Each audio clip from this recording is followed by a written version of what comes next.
北京大宝台遗址博物馆终于对外开放了。这是中国最早出土的黄长题凑汉墓，也是中国建起的第一座汉代墓葬博物馆。墓主是西汉广阳请王刘建，也就是汉武帝刘彻的孙子。虽然这里地位非凡，但它居然不是国宝，仅仅是北京市文保单位而已。这是要闹哪样啊？国七国八里多少抽象水货，怎么大宝台就评不进去呢？这些事儿留给专家去评估。我们作为游客需要关注的信息就是，在2025年5月20日，大宝台历经好多年的修缮，总算是开放参观了。那没得说，赶紧逛一逛吧。大家好，我是徐工，这次一定点关注，下次旅行不迷路啊！我背后这个地方是大宝台汉墓博物馆，一会儿我们来好好的逛一逛这儿。我是2025年5月过去的，交通很方便，下地铁走几百米就能到。大宝台博物馆免费参观，无需预约，从安检口刷个身份证就能过去，走过去就抵达博物馆本体了。目前馆内还有个收费的马王堆特展，这个先不去了，将来到湖南看完整的。现在我们从侧面下楼去看常设的汉墓展。在大宝台遗址出土后，世人终于见到了黄长题凑的真容，而且它的结构是非常完整的，这是非常难得的一点。在博物馆的现场还保存着当初的考古发掘报告，以及考古现场的地层辨识，后边还有更直观的示意图，它标示出了墓葬的结构，以及木炭和白膏泥都用在了墓的什么位置，旁边就有木炭和白膏泥的实物，这回知道它们用在哪儿了吧？现在我们进入基本陈列展厅的入口，第一单元名为北土汉邦，讲的是燕帝在汉代的往事，其中被重点标识出来的广阳请王刘建便是大宝台汉墓的墓主。附近还有一个人物关系图，我们从中发现刘建是汉武帝刘彻的孙辈。现场还有以上信息的史料简介，这个了解一下就好。我们重点看实物，实物展区里有大宝台出土的汉代五铢钱，铢是一个重量单位，5铢相当于现在的 3.25 克，它是诞生于汉武帝之后的货币，汉初用的还是半两钱，所以这种钱币也是断代的证据之一。而在北京老山汉墓里曾出土过成串的5铢钱，这个规模可想而知了。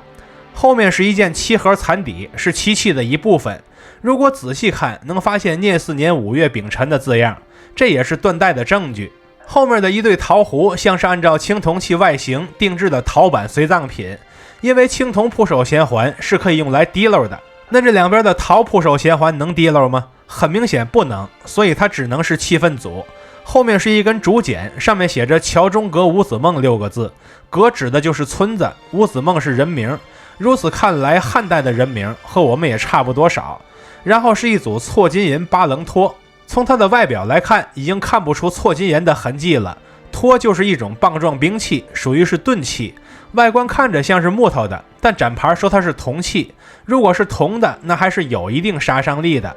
这个区域 C 位的文物是一件鎏金铜铺首，这是一件龙形铺首，其头上戴的博山冠是博山炉的形状，两侧是分叉的龙角，再往下是卷云纹形状的龙耳，最下方则是清晰的口鼻，总体的风格是非常凝丽夸张的。我们在博物馆中看过了很多铺首衔环，但精美到这种程度的我还真是第一次见。它的背后是声光电互动的屏幕，方便我们了解文物，甚至这玩意儿还能触屏互动，这时我发现它背后还有一根插钉。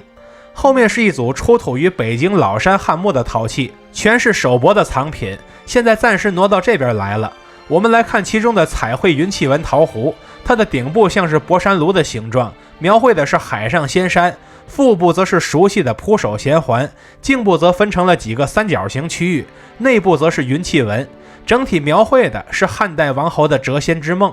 然后我们进入下个单元长乐未央，这儿描绘的是王侯的生活，展示区中出现了大量的骨头，以禽类骨头为主，豹子骨头为辅，说明王府养的动物还不少。后面是一些农作物遗存，从左到右依次为板栗、枣核和粟，粟就是小米，证明当时的物产很丰富，汉代便有板栗、红枣之类的地方零食了。同时汉代的铁器产业也是相当的发达，当时的铁叉、铁奔都已经是成熟的农具了，这些铁器比青铜器坚固耐用，而且成本还低。后面复刻的是宴饮的场景，其左右两侧各有一排乐器，而中间的帐篷则是人安坐的地方，它的附近则是与宴饮相关的文物，其中有一件花斑石屏，我一开始以为是桌案，实际上是用来祭坐的地方，因为古代地面都很差的，虽然这玩意儿硌得慌，但总比直接祭坐在烂泥地里强。此外还有一样东西长得特别像现在的水杯，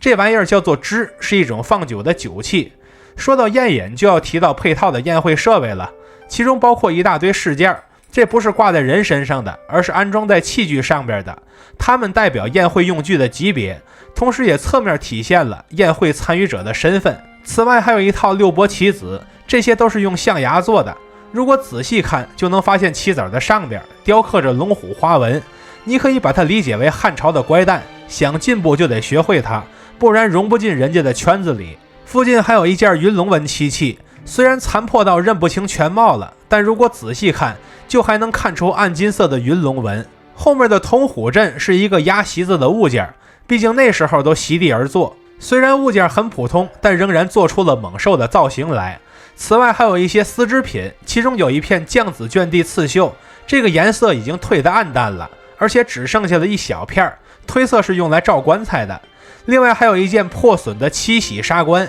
漆洗就是在纱布上反复刷黑漆所形成的黑色布料，用这种布料做成的纱棺便是刘建本人的帽子之一。博物馆担心我们不知道怎么戴冠，还特意给做了个展示。下面是一大组漆器的装饰，其中包括很多的金箔，这是在漆器表面所贴的那些金箔。展厅里的金器很少，这些算是个大头。后一组鎏金铜件也都是漆器上的零件，其中只有鎏金铜铺手衔环看起来眼熟一些。后面的几个碎片叫做平托漆帘，帘是放梳妆用品的地方，这稀巴烂碎的还能帘吗？只能叫平托漆帘碎片了。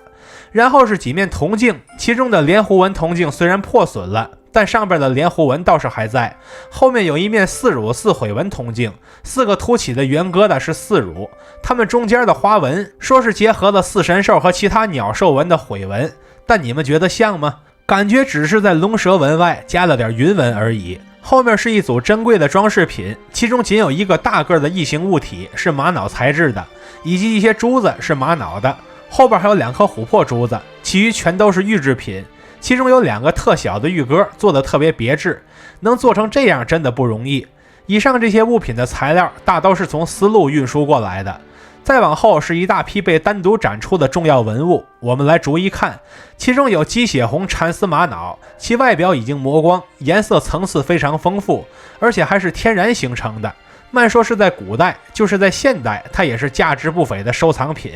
下一件凤鸟玉犀，名字来源于上边加的凤首装饰。之前我在博物馆见过了不少犀，包括古犀、玉犀、玛瑙犀，下边的尖都是用来解绳结的。把玉饰品做成犀的形状，指的是佩戴者能解决问题，也能把一方制敌好。然后是龙凤纹射形佩，射就是古代射箭时戴的扳指，在把它改造成饰品的过程中，也融入了璧的造型，就变成了这样。它外侧的透雕是比较抽象的龙凤纹，这样的造型也是比较独特的。后面是赤虎形玉佩，圆环中间的透雕图案就是赤虎，它名为虎，形似龙，因为它是龙生九子的九子之一，所以就是这么个造型。整体来看是很灵动的。那块半圆形的叫龙纹玉皇，其外侧所镌刻的龙纹是春秋时期的常见花纹，在西汉也沿用下来了。而且玉皇上还有深色的沁斑，显得造型就更多样了。再往后是一件玉武人，这是一个身姿修长的舞姬，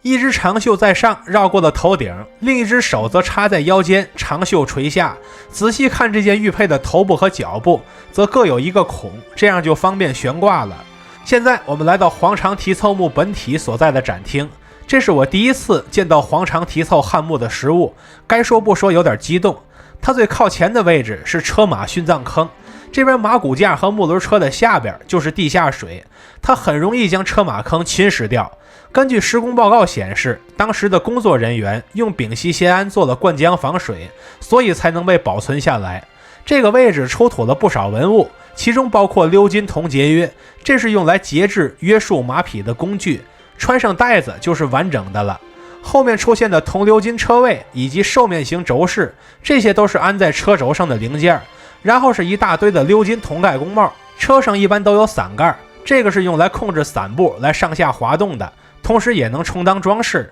附近还有一大堆鎏金铜炮，这个也是装在马用革带上的，看着像是装饰品，但很难看出有什么实用价值。后面的银炮作用也是一样的。最后一件重要文物是错金银四神当炉，当炉是一种马具，绑在2个马眼中间的位置。这件不同的点在于它是带四神的，仔细看它的位置，侧面一长条是青龙，左边侧面被磨碎了的是白虎，上边最好认的是朱雀，最下方快被磨没了的则是玄武，然后就是黄长蹄凑木的本体。其实黄长蹄凑这4个字只代表中间最有特色的一层，它是用黄长木，也就是侧柏木的黄色木芯一层一层搭起来的。它没有用榫卯结构，但是非常坚固，仅顶端有一些用来加固的大木头，这个叫做压边木。要知道古代盖建筑也不过是用木头搭一套梁架，然后就上土上砖了。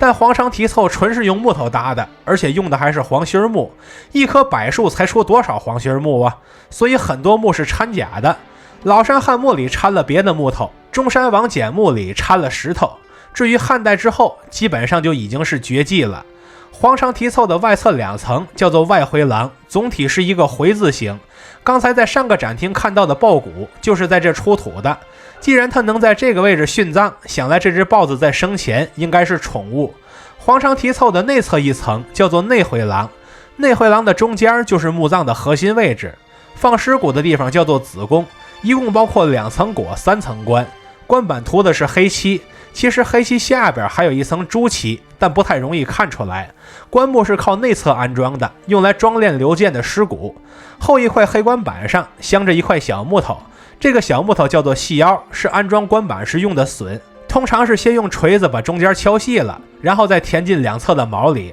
等它自然膨胀之后，这个结构就更紧密了。这个原理有点像现在的膨胀螺栓。最后是一块红漆椁板，椁是安装在外侧的，上面写着的下6则是它的编号。墓的顶端是一处星空藻井，其中展示着汉代4神的图案，是青龙、白虎、朱雀、玄武4大神兽。中间据说是28宿，但太远了看不清楚。它这个闪闪发亮的外观是用声光电技术加强了藻井的观感。看完这一整座的汉墓，我们进入城里而安篇章。这边展出的是墓中出土的陶俑，这些陶俑的造型都是比较简练抽象的，只能看出一个轮廓来。而且我们不难发现，在秦汉时期已经逐渐从人殉过渡到用人俑殉葬了。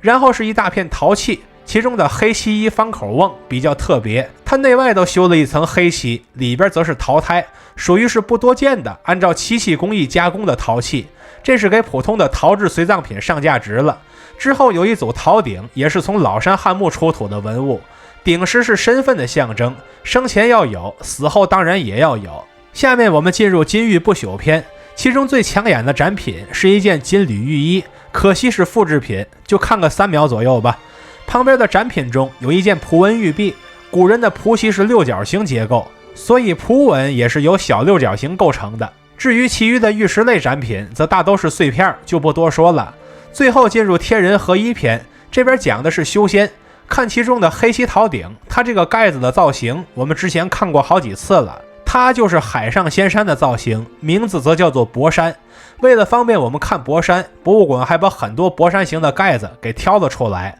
此外还有一件龙鹤鱼纹中柱盆，如果你仔细看就能看到外侧的鹤纹和鱼纹，右侧的尾巴则是龙纹，其中的鹤与龙都是常见的仙境祥瑞。至此我们就彻底逛完了大宝台汉墓博物馆。这座墓之前曾被盗过，连刘建的尸骨都被拽出了棺椁，黄长蹄凑被掏出了大洞，损失的文物更是不计其数。如今出土的400多件文物都是被盗墓贼遗漏下来的。虽则如此，我们通过这些残余的文物仍然不难发现，刘建生前是百般的奢靡富贵，死后同样是排场十足。不过死后的排场本身就是一种虚妄，往小了说，这排场再大，死人也看不见，那都是做给活人看的。往大了说，排场大焉知是福是祸，前边的摸金校尉就是明证。那么如此看来，只有生前每一天的体验才是最真实的好事儿。所以嘛，在力所能及的范围内，每天吃好喝好玩好才是真的好。